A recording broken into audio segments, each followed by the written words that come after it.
Salut les investisseurs, dans cette vidéo, on va analyser ensemble le dossier Qualcomm Incorporated. Avant de commencer, je vous rappelle de vous abonner à la chaîne si ce n'est pas déjà fait. On commence tout de suite avec le cours de l'action de Qualcomm. Donc, on a bien baissé depuis les plus hauts de 2024 à 225 $. On se trouve bien 20% plus bas que ça, 25% de plus bas que ça. Est-ce que c'est le bon timing pour s'intéresser à l'action? Regardons cela. On a une croissance médiane négative, hein. On est sur du moins 0,74% sur 10 ans. Ça c'est pas incroyable, on voit que c'est très cyclique. La dernière publication a fait état d'une croissance de 8,77%. Alors peut-être qu'on a eu la publication sur les 12 derniers mois. On a eu la publication en décembre, ouais. Donc est-ce que la croissance repart un peu plus vite? Oui, donc on a un redémarrage de la croissance en décembre 2024 à 12%, donc ça c'est pas mal. On est sur un rebond, bon, on voit que c'est quand même très cyclique, hein. Donc pour ce type de business, les semi-conducteurs, qui est un secteur très cyclique, il vaut mieux normaliser la croissance. Moi j'en tiens pas compte dans mes analyses, parce que je suis pas un investisseur dans la croissance. Ce que je regarde, c'est qu'à minima, on a une croissance positive. Donc là on va dire qu'en médiane c'est le cas. Maintenant, on peut avoir des trimestres où on publie des croissances, donc attention.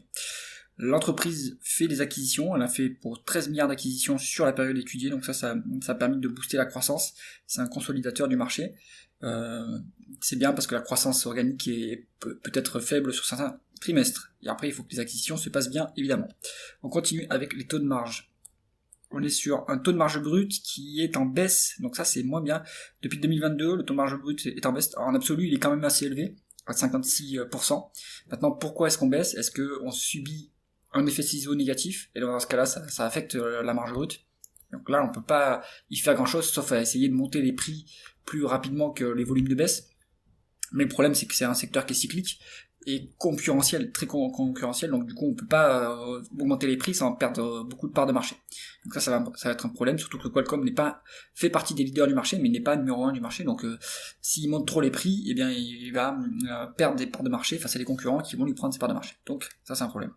Le taux de marge d'EBITDA, donc logiquement il a aussi baissé, mais il baisse plus vite que le taux de marge brut, donc là aussi on est sur quand même quelque chose qui montre qu'il y a une moindre efficience opérationnelle. Donc on est sur quand même un niveau de marge d'EBITDA qui reste élevé à 31%, hein, il n'y a pas de problème. Alors ce qui est bien, c'est que le taux de marge net, lui, il reste assez élevé. On est autour des 26%, donc en fait c'est très bon. On arrive quand même à compenser par la bonne efficience financière et fiscale. On est on est sur un dossier qui est quand même dans un secteur difficile, très concurrentiel. Le management, à mon avis, arrive à faire quand même pas mal d'efforts pour maintenir les marges. On va dire que c'est quand même convenable ce qu'on voit sur les marges ici. On n'a pas de chute brutale des taux de marge, donc on va dire que c'est quand même bien géré.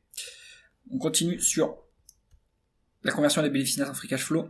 On est sur des free cash flow plus élevés que les bénéfices nets, donc ça c'est bien quand ça se passe dans ce sens-là. Le seul élément, c'est est-ce que c'est à cause d'une moindre dépense en capital, ce qui veut dire qu'on obère un peu l'avenir. Alors on va regarder d'abord si le BFR s'améliore. Non, sur la période, le BFR s'est dégradé pour 16 milliards. Est-ce que on a coupé les dépenses en capital pour générer ces free cash flow? Non, on continue même à investir massivement et plus vite que l'appareil productif se dégrade, donc on continue vraiment à développer l'appareil industriel pour pouvoir gagner des parts de marché et faire croître l'entreprise. Ça c'est bon. Donc la différence doit venir de other non-cash items. On a pour 55 milliards de other non-cash items. Donc vous avez une bonne partie d'explication entre ces différents éléments. Si vous voulez reconstituer toute la différence, rendez-vous dans les tableaux de flux de trésorerie. Ce qu'on va faire nous, c'est que pour valoriser l'entreprise, si elle n'a pas de dette, on utilisera plutôt les free cash flow plutôt que les bénéfices nets. On continue avec la rentabilité opérationnelle du groupe. Donc en termes de rendement des capitaux investis, on est sur une médiane de 23%, ce qui est très élevé, plus élevé que la croissance, donc on génère du cash, ça c'est bien. On est actuellement sur du 25% en termes de retour sur capitaux investis, donc on arrive en plus à s'améliorer en termes de rentabilité sur la période. Donc ça c'est quand même pas mal, hein. On est supérieur, la rentabilité est supérieure à la croissance, donc on peut autofinancer la croissance et rendre du cash aux actionnaires ou faire des acquisitions ou se désendetter. On continue avec l'endettement du groupe. La dette nette est quasiment inexistante, donc ça c'est très bien. On a vu que comme on a une bonne rentabilité, on n'a pas besoin de s'endetter pour financer la croissance, et on va pouvoir éventuellement on peut s'endetter pour faire des acquisitions s'il y a une grosse acquisition à faire, mais on a suffisamment de free cash flow qui sont générés pour pouvoir s'autofinancer, rendre du cash aux actionnaires, etc. Donc ça c'est très bien. On continue avec le rendement de l'actionnaire. Est-ce qu'il voit la couleur du cash cet actionnaire? On va regarder.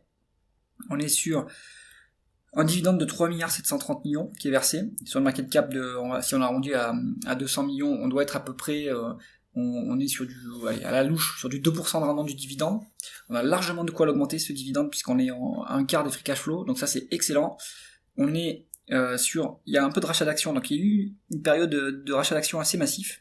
Et puis ça s'est stabilisé depuis 2020, on rachète plus trop les actions. Si on zoome un peu, est-ce que ça reprend? Donc ça reprend mais légèrement, donc il faut voir ce que dit le management sur l'allocation du capital. Est-ce qu'ils priorisent les rachats d'actions ou est-ce qu'ils ont priorisé le désendettement? J'ai l'impression qu'ils ont quand même priorisé le désendettement, hein. Si on regarde le désendettement, lui, on est passé d'un bon niveau de dette. Laissez-moi vous remettre la dette. Voilà, on est passé d'un niveau important de dette à 9 milliards jusqu'à 0. Donc je pense qu'ils ont priorisé le désendettement, c'est pour ça qu'il n'y a pas de rachat d'actions. Et maintenant qu'on s'est désendetté, eh bien on va pouvoir racheter les actions.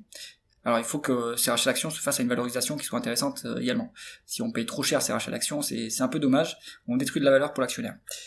Le rendement du dividende, le rendement de l'actionnaire qui est calculé par Coifin est à 5,5%, je pense que c'est pas vraiment ça Alors ça doit inclure le désendettement. Si on regarde le shareholder yield sans la dette que Coifin propose, on peut avoir une idée de rentabilité. Ouais, là c'est pareil, ça m'a l'air un peu trop élevé.